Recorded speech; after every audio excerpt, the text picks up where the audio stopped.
إن الحمد لله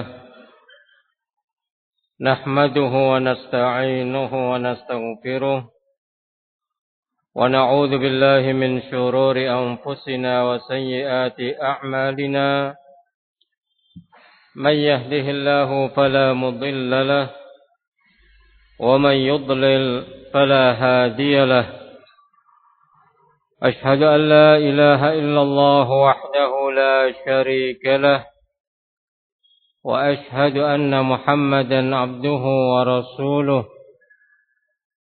يا أيها الذين آمنوا اتقوا الله حق تقاته ولا تموتن إلا وأنتم مسلمون يا أيها الناس اتقوا ربكم الذي خلقكم من نفس واحدة وخلق منها زوجها وبث منهما رجالا كثيرا ونساء واتقوا الله الذي تساءلون به والأرحام إن الله كان عليكم رقيبا يا أيها الذين آمنوا اتقوا الله وقولوا قولا سديدا يصلح لكم أعمالكم ويغفر لكم ذنوبكم ومن يطع الله ورسوله فقد فاز فوزا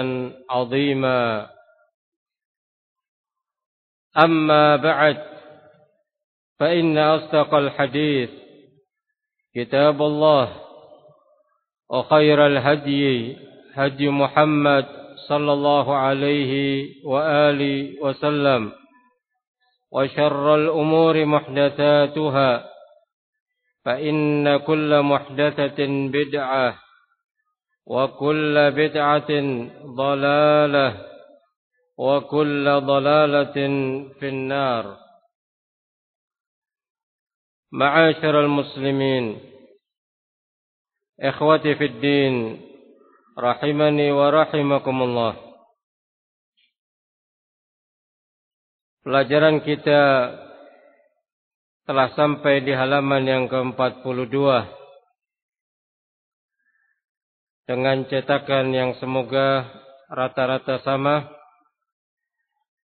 Maka antum buka di halaman tersebut, masih melanjutkan syarah atau penjelasan Al-Syeikh Al-Allamah Shalih bin Fauzan Al-Fauzan hafizahullahu ta'ala wa ra'ah, berkaitan dengan bab untuk mengingatkan kita kembali Al-Hanifiyah Millatu Ibrahim,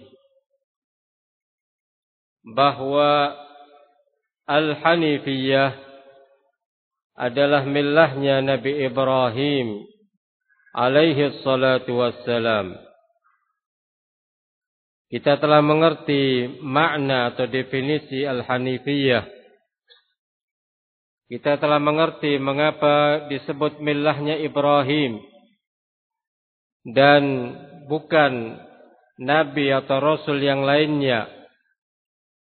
Telah disebutkan alasannya, maka dimurajaah kembali agar kita mengetahui alasannya. Mengapa disebutkan sebagai millahnya Ibrahim alaihi salatu wassalam. Maka pada bab itu redaksi atau matan yang disebutkan kembali diulang sambil kita juga berusaha untuk menghafalnya.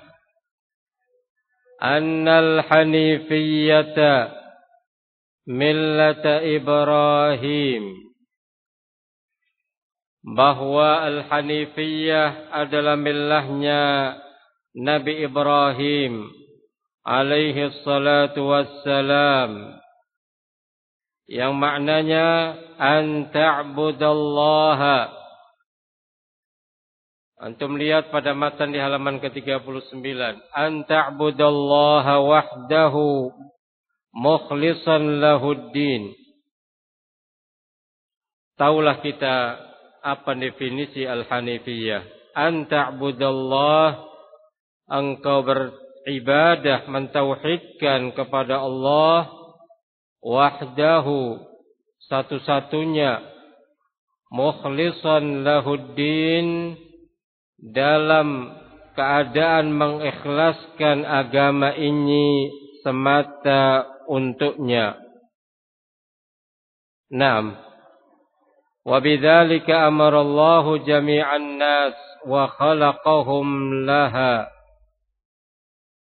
Maka dengan demikian Allah Jalla wa'ala telah perintahkan seluruh manusia, dan Allah telah ciptakan mereka itu semata untuk beribadah kepadanya. Kama qala ta'ala, sebagaimana firman-Nya, wa ma khalaqtul jinna wal insa illa liya'budun. Tidaklah aku ciptakan jin dan manusia melainkan untuk beribadah, mentauhidkan aku, kata Allah.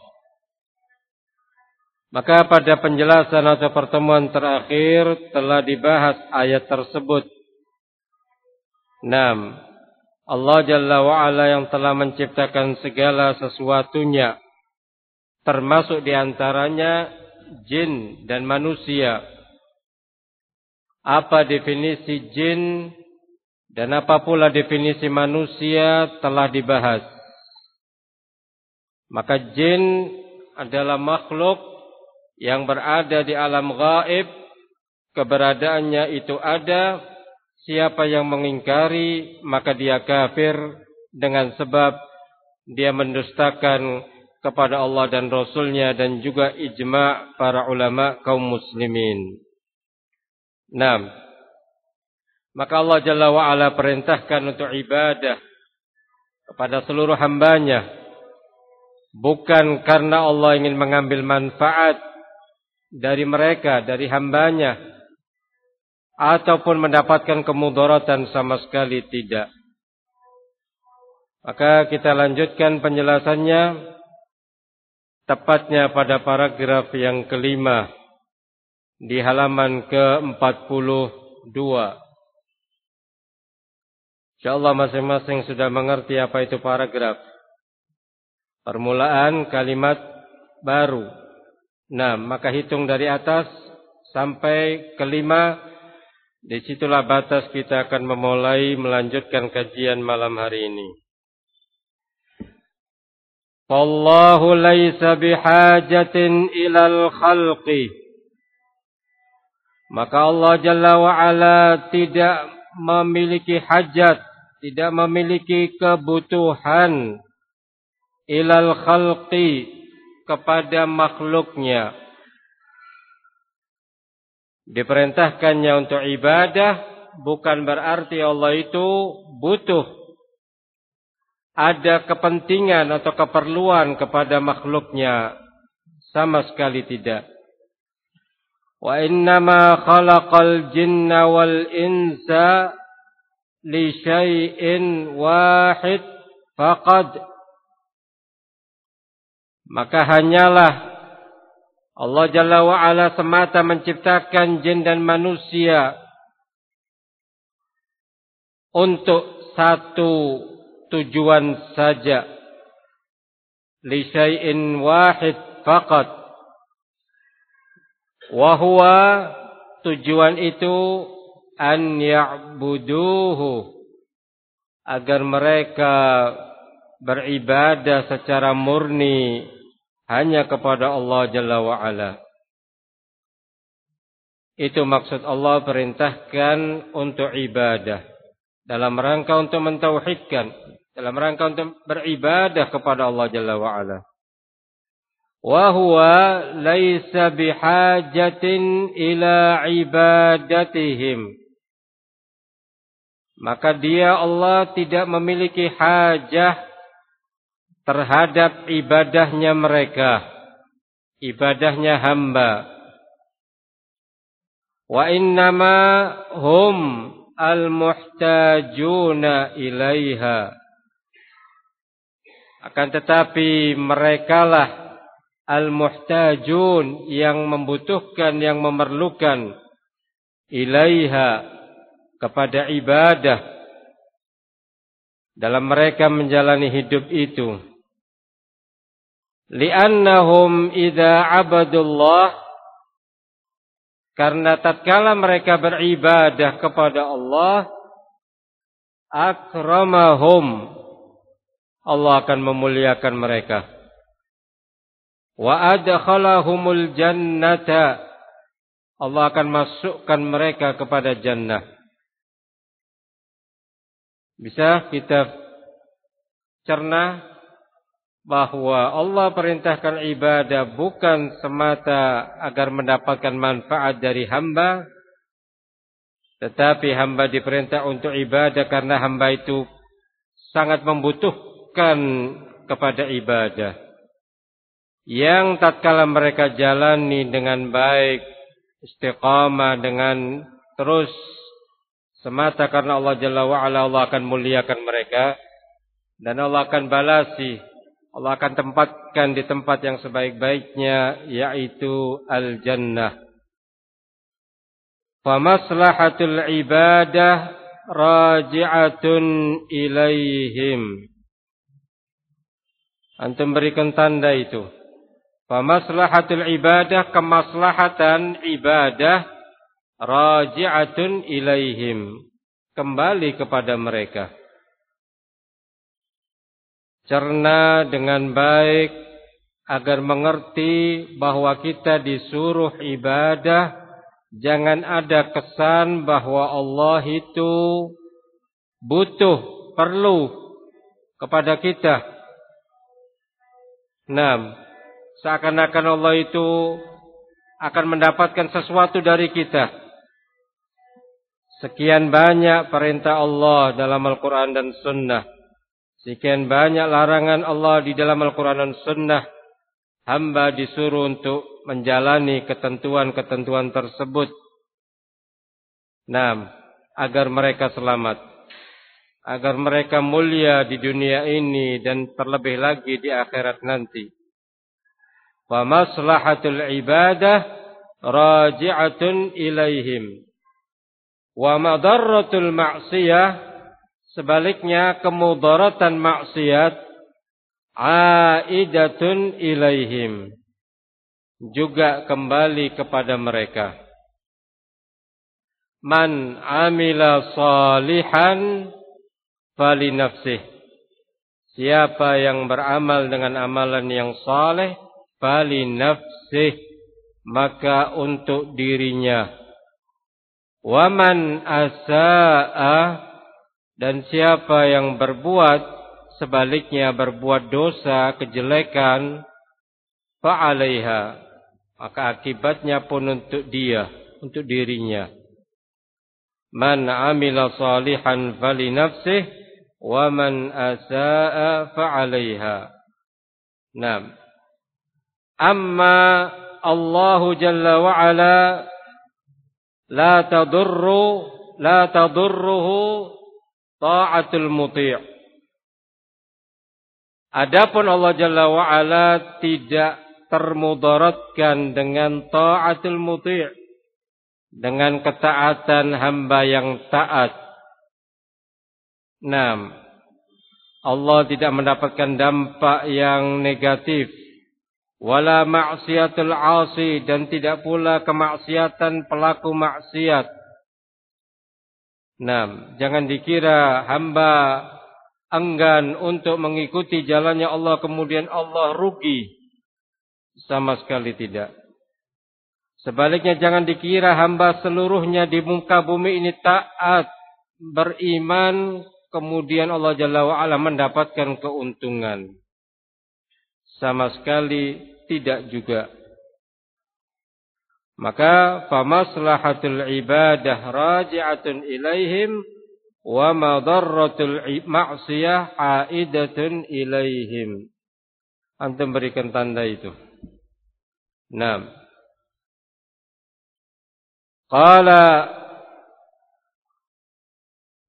Allah Ta'ala, Allah tegaskan di dalam salah satu firman-Nya, tepatnya pada surat Ibrahim ayat yang ke-8, In takfuru antum wa man fil ardi jami'an fa innallaha laghaniyyun hamid. In takfuru antum, jika kalian kufur, kalian kafir kepada Allah. Wa man fil ardi, dan siapa pula yang berada di permukaan bumi ini, jami'an, semuanya. Jika kalian ternyata seperti itu semua, tidak ada yang mau beriman kepada Allah, fa innallaha laghaniyyun hamid. Maka ketahuilah Allah itu maha ghani, maha kaya, maha tercukupi, tidak rugi dengan kekufuran kalian. Hamidun, Allah tetap dengan sifatnya terpuji. Setiap ayat Al-Quran jika disebutkan di akhir ayat nama dan sifat Allah, maka sesuai dengan konteks ayat yang disebutkan sebelumnya. Maka kalau kalian kufur, Allah itu maha kaya.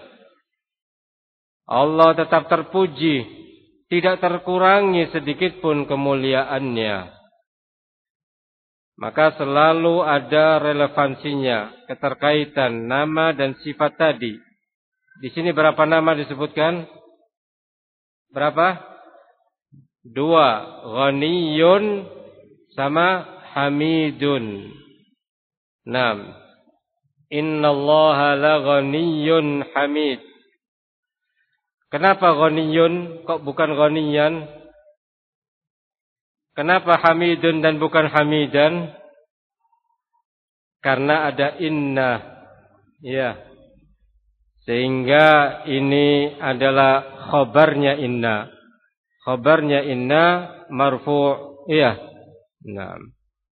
Allahnya fathah. Innallaha ghaniyyun hamid. Sebaliknya ketika kanallahu, misalkan kanallahu ghaniyan hamida. Sudah sampai situ pelajaran bahasa Arab? Inna wa akhawatuha, kana wa akhawatuha. Terus ditelateni belajar bahasa Arab.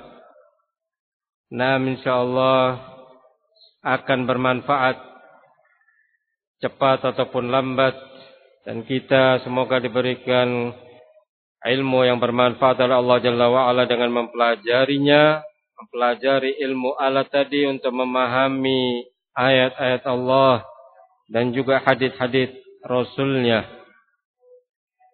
Kembali kepada pembahasan bahwa jika kalian kufur semuanya, maka ketahuilah Allah Jalla wa'ala tidak dirugikan sedikit pun.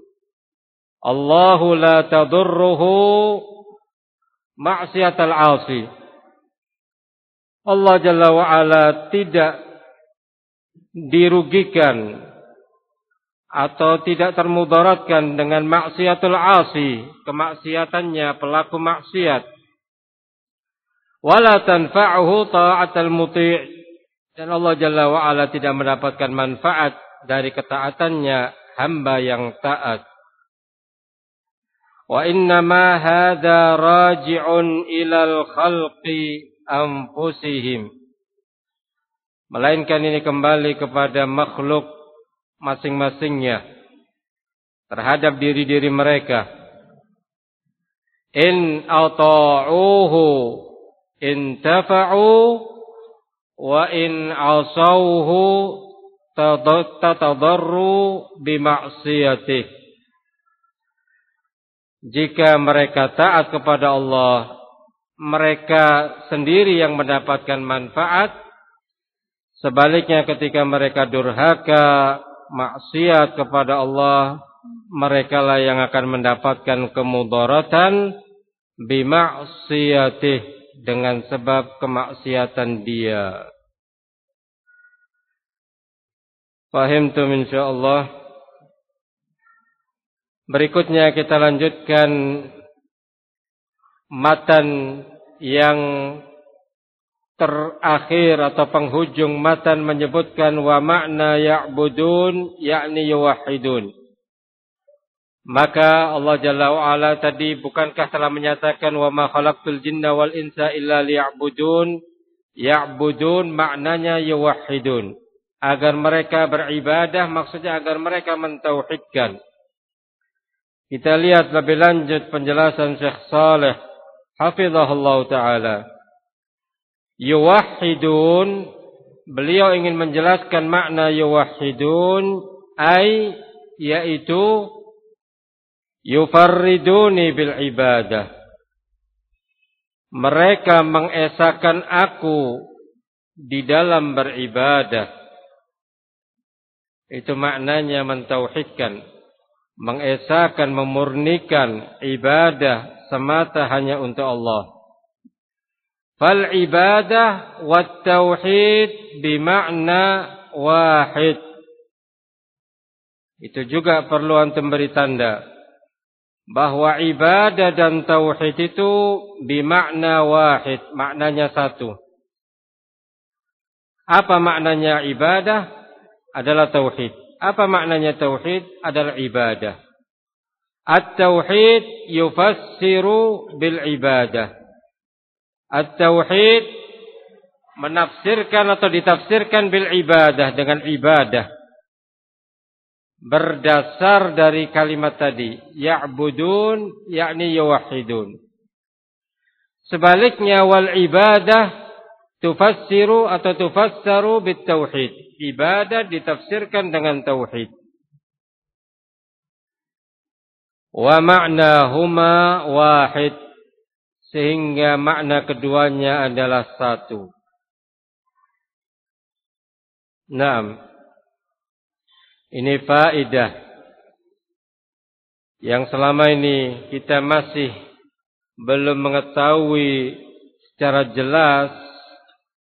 Naam, maka ketahuilah ternyata kedua kata itu adalah wahid, adalah satu. Fa fi hadza raddun ala man fassara tauhid bi annahu al-iqrar bi anna Allah huwa al-khaliq ar-raziq al-muhyi al-mumit al-mudabbir. Setelah kita pahami bahwa ibadah adalah tauhid, bahwa tauhid adalah ibadah, fa fi hadza raddun, maka di sini menunjukkan bantahan. Raddun, bantahan. Ala man fassara tauhid, terhadap orang yang menafsirkan tauhid sebatas dengan tauhid rububiyah saja. Yaitu bi annahu al-iqrar bi anna Allah huwal khaliq war raziq al-muhyi wal mumit al-mudabbir. Pengakuan bahwa Allah dialah zat yang maha pencipta, yang maha pemberi rezeki, yang maha menghidupkan, maha mematikan, dan maha pengatur. Jika menafsirkan atau menjelaskan kepada umat penafsiran tauhid dengan sebatas tauhid rububiyah, maka dia belum menafsirkan tauhid. Maka dia belum memaknai tauhid yang sebenarnya. Nah, fahada laisa huwa tauhid. Kata Syekh Saleh, maka penafsiran seperti ini belum mengarah kepada makna tauhid yang sebenarnya. Laisa huwa tauhid. Ini bukan tauhid, kata beliau. Alladzi khalaqal khalqa min ajlih, yang mana Allah Jalla wa Ala ciptakan makhluknya untuk beribadah kepadanya. Wa innama khalaqal khalqa min ajli tauhidil ibadah. Akan tetapi Allah Jalla wa Ala ciptakan makhluknya dalam suatu tujuan yang mulia, adalah tauhidul ibadah. Mentauhidkan Allah dalam seluruh bentuk-bentuk ibadah. wa huwa tauhidul uluhiyah. Yang mana tauhidul ibadah nama lainnya adalah tauhid al-uluhiyah. Kalau ditanya berapa bagian tauhid itu, maka seorang sunni ahlus sunnah tidak pakai berpikir lagi. Seorang salafi akan menjawabnya bahwa tauhid itu terbagi 3. Dan ketika ditanya pun juga tidak pakai memikir lagi apa saja 3 bagian itu. Sehingga ketika saat ini saya tunjuk langsung siapa, maka pasti bisa menjawabnya. Nah, fadhal Husni.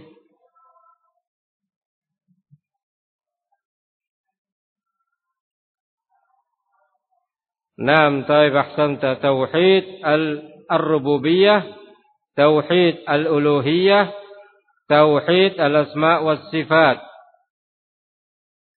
Kalau ditanya, antum membagi tauhid dengan 3 bagian itu, mana buktinya? Adakah dalilnya? Apa jawabannya? Loh, kok antum bagi-bagi sendiri menjadi 3? Dari mana dalilnya? Apakah memang ada dalilnya?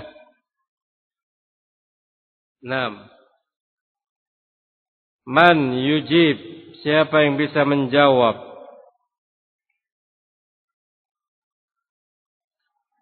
Abu Qiyanah. Falyatafaddal.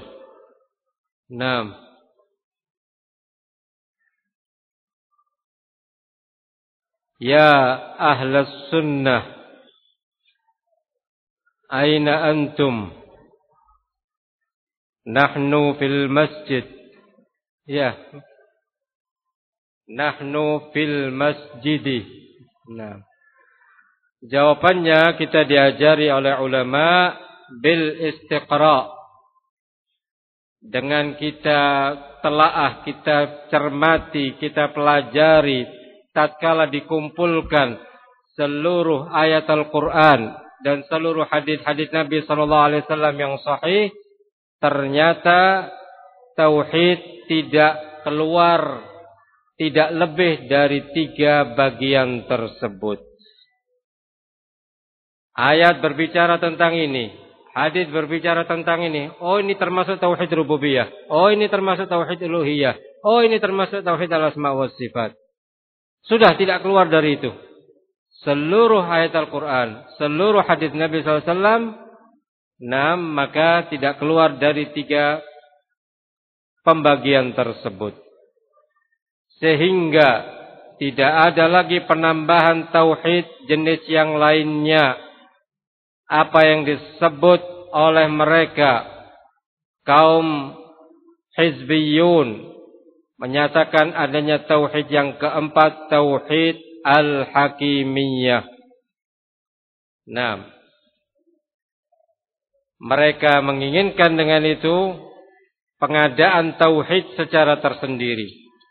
Padahal tauhid al-hakimiyah sudah masuk pada jenis tauhid ar-rububiyah. Mereka menginginkan dengan ayat-ayat yang mereka maukan, wa man lam yahkum bima anzalallah fa ulaika humul kafirun, wa man lam yahkum bima anzalallah fa ulaika humudz zalimun, wa man lam yahkum bima anzalallah fa ulaika humul fasiqun. Siapa yang tidak berhukum dengan hukum Allah maka dia kafir, maka dia zalim, maka dia fasik. Maka berarti di situ perlu pengadaan tauhid berikutnya yang mereka sebut dengan tauhid al-hakimiyah. Maka jangan kalian kemudian terpengaruh sehingga tadi dilontarkan tauhid itu ada berapa, untuk menegaskan seluruh antum sebagai ahlus sunnah harus tahu. Dan ketika nanti ditanya, dilontarkan suatu syubhat, antum dari mana membagi tauhid 3 bagian? Antum pun setelah tadi disampaikan mudah-mudahan ingat seterusnya bisa menjawab berdasarkan dengan seluruh ayat Al-Quran dan seluruh hadis-hadis Nabi sallallahu alaihi wasallam, maka tidak keluar dari 3 bagian tersebut. Contoh Al-Fatihah. Alhamdulillahi Rabbil Alamin. Tauhid rububiyah ataukah tauhid uluhiyah ataukah tauhid al-asma wa sifat? Segala puji bagi Allah seluruh sekalian alam. Tauhid rububiyah. Ar-Rahmanir Rahim. Tauhid apa? Al-asma wa sifat. Maliki yaumiddin. Penguasa di hari pembalasan. Terus begitu seterusnya. Contoh ayat yang baru saja kita lewati. In takfuru antum wa man fil ardi jami'an fa innallaha ghaniyyun hamid. Fa innallaha ghaniyyun hamid. Allah itu maha kaya dan maha terpuji. Tauhid apa ini? Al-asma was sifat. Begitu seterusnya. Ini perlunya kita mencerna agar lebih jauh pemahaman kita. Karena syubhat itu tidak terduga-duga, terkadang kemudian muncul. Dari sekitar kita, dari yang lain, dari yang dekat, dari yang jauh, tiba-tiba muncul. Kemudian ketika tidak bisa terjawab, terngiang-ngiang di otak kita, tidak bisa keluar. Keluarnya adalah diselesaikan, dituntaskan jawabannya, dan keluarnya pun dengan hidayah dari Allah Jalla wa'ala. Karena kalau syubhat sudah masuk, sulit untuk keluarnya, maka harus dituntaskan. Ma'asyiral muslimin ikhwati fid din rahimani wa rahimakumullah. Maka ketika hanya menjelaskan atau menyampaikan tauhid sebatas tauhid rububiyah, fahadza laisa huwa tauhid, maka itu bukan tauhid. Kenapa dikatakan bukan tauhid? Karena belum mencapai kepada sasarannya. Sasarannya adalah tauhid uluhiyah, tauhidul ibadah. Apa tauhidul ibadah? Ada yang bisa menjawab? Tadi sudah bagian kanan, sudah bagian kiri, tinggallah bagian tengah. Apa definisi tauhidul ibadah atau tauhid uluhiyah? Fadhal, Muhammad, Deden. Ifradullahi bil ibadah, mengesahkan Allah Jalla wa'ala di dalam seluruh bentuk ibadah. Itu maknanya tauhid uluhiyah. Mengesahkan, memurnikan ibadah hanya kepada Allah Jalla wa'ala. Lebih lanjut, kalau kita sudah sering dan tahu itu ibadah, apa saja jenis ibadah, apa saja macam-macam ibadah, ad-du'a, berdoa, kemudian al-isti'anah, permintaan pertolongan, kemudian al-isti'adzah, permintaan perlindungan, kemudian al-istighatsah, permintaan bantuan, kemudian al-khauf war-raja, rasa takut dan rasa harap, al-khusyu' wal khudu', kekhusyuan dan ketawaduan, kemudian juga an-nazar waz-zabah, nazar-nazar dan penyembelihan-penyembelihan, kemudian salat, zakat, puasa, haji dan seluruh dari syariat-syariat Islam. Maka itu seluruh atau macam-macam ibadah. Maka hamba diperintah mentauhidkan Allah pada seluruh bentuk-bentuk ibadah tadi. Hanya semata kepada Allah. Ketika hamba melakukan bentuk salah satu atau beberapa bentuk ibadah kepada selain Allah, maka dia belum bertauhid. Maka dia sedang terjerumus kepada perbuatan kesyirikan. yang masing-masingnya insyaallah akan kita ketahui. Apa itu al-isti'anah, apa itu al-isti'adah, apa itu al-istighatsah, apa itu nadar, apa itu dzabh, dan sebagainya dengan masing-masing penjelasannya. Agar setiap diri muslim yang bertauhid benar-benar tahu maknanya, yang dengan itu kemudian bisa mentauhidkan Allah Jalla wa'ala dengan sebenar-benarnya. Itulah tauhidul ibadah. Nah, sedangkan tauhid rububiyah insyaallah sudah tahu. Tauhid al-asma' was sifat insyaallah sudah tahu. Ini ukurannya atau menganggapnya insyaallah husnudzon, anggap saja anggapan baik. Ya, insyaallah antum sudah tahu semua masing-masing definisinya. Jika belum tahu segera pelajari, dikoreksi kembali apa makna tauhid rububiyah, apa makna tauhid al-asma' was sifat. Ini semua perkara yang mendasar. Baik, kita sebutkan saja bahwa tauhid rububiyah ifradullah, mengesahkan Allah Jalla wa'ala bi'af'alihi, terhadap perbuatan-perbuatannya.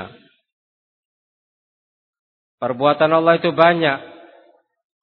Di antaranya menciptakan, memberikan rezeki, menghidupkan, mematikan, mengatur alam semesta. Ini semua perbuatan. Maksudnya mentauhidkan Allah dalam perbuatannya, pengakuan keimanan bahwa Allah lah yang melakukan itu semua. Kalau masalah ini bukan hanya orang muslim saja, tetapi orang selain muslim, kaum musyrikin di zaman Rasul SAW bertauhid dengan tauhid ini. Tauhid rububiyah. Dengan bukti sekian ayat dalam Al-Quran ketika ditanya siapa yang mencipta langit dan bumi, dengan 7 lapisannya mereka serentak menjawab Allah. Tapi tidak memasukkan mereka kepada keislaman. Sebabnya apa? Karena mereka belum mentauhidkan tauhid al-uluhiyah, atau yang disebut tadi al-tauhid al-ibadah. Buktinya mana? Ketika mereka diperintah untuk beribadah, menyembah hanya kepada Allah Jalla wa'ala, aba wastakbar, mereka enggan dan mereka menyombongkan diri. Mereka masih tetap beribadah kepada sesembahan-sesembahan mereka, Allat wal Uzza wal Manat. Mereka congkak, sombong untuk meninggalkan itu semua, dan hanya peribadatan diperuntukkan kepada Allah Jalla wa'ala. Oleh karenanya tidak memasukkan mereka kepada Islam. Tauhid al-asma' was sifat sesuai dengan namanya al-asma', yakni nama-nama, as-sifat yakni sifat-sifat, berarti mentauhidkan Allah terhadap seluruh nama dan sifatnya secara hakiki, secara sebenarnya, apa adanya. Nah, sebagaimana yang telah Allah sebutkan dalam Al-Quran, sebagaimana yang telah disebutkan di dalam hadits-hadits Rasulnya, yang di sana menyebutkan nama dan sifat Allah. Nah, ini secara globalnya tauhid rububiyah, tauhid uluhiyah, dan tauhid asma was sifat. Baik.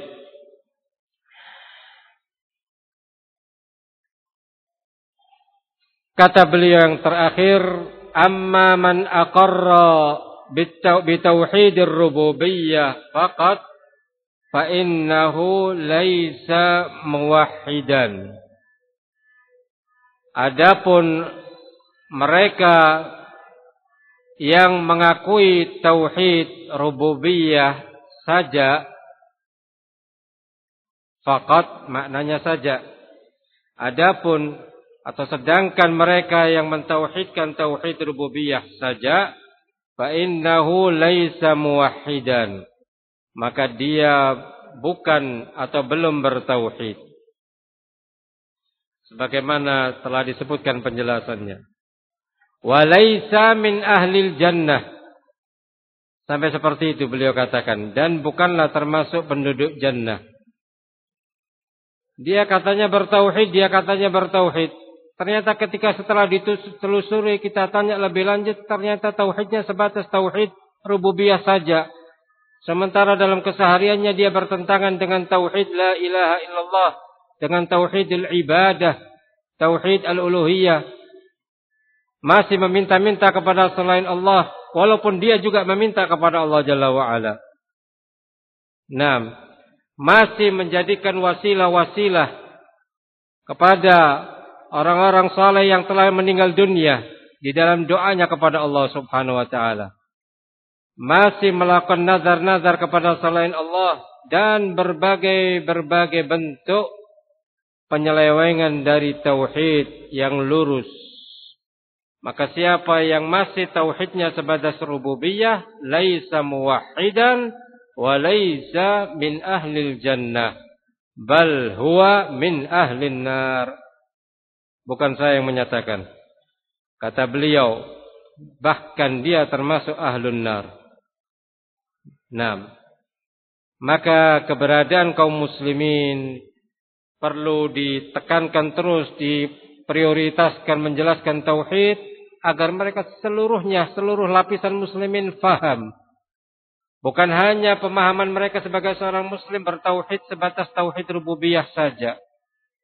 Dan realitanya sebagian seperti itu. Dikatakan sebagian seperti itu. Maka ini menjadi tanggung jawab bersama bagi kita untuk tetap sabar dan istiqamah menyampaikan tauhid tanpa henti-hentinya. Buktinya ketika suatu kajian, pembahasan ada di antara mereka kemudian datang tanya begini. Alhamdulillah dengan penjelasan demi penjelasan. Anggapan kita rata-rata sudah paham, seluruh mereka yang telah menganut Islam teranggap sepertinya sudah paham Islam dengan tauhid al-uluhiyah. Ternyata masih didapati sebagiannya tauhidnya adalah masih sebatas tauhid rububiyah. Sisi lain belum lagi tentang al-asma was sifat. Maka ini pekerjaan yang menjadi tanggung jawab kita bersama. Walaysa min ahlil jannah bal huwa min ahlin nar li'annahu lam ya'ti bit tauhid. Karena dia belum jalani ketauhidan. Dia belum datangkan tauhid yang benar. Alladzi khalaqa min ajlihi wal ibadah. Yang mana Allah telah ciptakan dia untuknya. Semata-mata beribadah kepada Allah Subhanahu wa ta'ala. Ma'asyiral ahibbah rahimani wa rahimakumullah. Maka himbauan buat semuanya, nasihat ini agar kita masing-masing peduli kepada bencana. Bencana bukan bencana material, tapi bencana yang lebih dari itu. Ketika hati tadi belum bertauhid sebenarnya. Sungguh musibah dan musibah yang besar ketika seorang muslim belum bertauhid dengan tauhid al-uluhiyah, tauhid al-asma was sifat.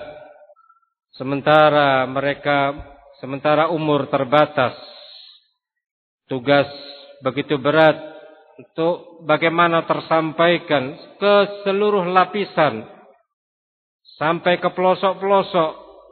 Siapa yang namanya muslim harus bertauhid dengan 3 tauhid tersebut. Bagaimana ketika belum bertauhid dengan tauhid yang inti, tauhid uluhiyah? Ajal sudah menjemputnya. Sisi lain tauhid al-asma was sifat. Di sana sini masih banyak belum paham. Atau di sana sini masih mentakwil-takwil. Sebagian diterima, sebagian ditolak karena belum bisa dicerna oleh akal pikirannya. Dan sebagainya. Maka antum yang sudah tahu dengan ilmu yang ala kadarnya, yang secukupnya ini, yang semoga barokah, antum bisa sampaikan. Tidak harus nunggu banyak. Nunggu sudah ditumpuk-tumpuk, kemudian baru. Tapi sampaikan, sebatas antum pelajari, antum ketahui, dengan apa yang sudah difahami dengan benar, sampaikan kepada setiap muslim, agar dengannya semoga dia mendapatkan manfaat, mendapatkan ilmu yang bisa menyelamatkan dirinya di jalan Allah Subhanahu wa taala. Itulah yang bisa kita bahas pada kesempatan malam hari ini. Semoga Allah Subhanahu wa taala jadikan sebagai ilmu yang bermanfaat dan Allah catat apa yang kita lakukan sebagai amalan yang saleh. Subhanakallahumma wa bihamdik, asyhadu an la ilaha illa anta, astaghfiruka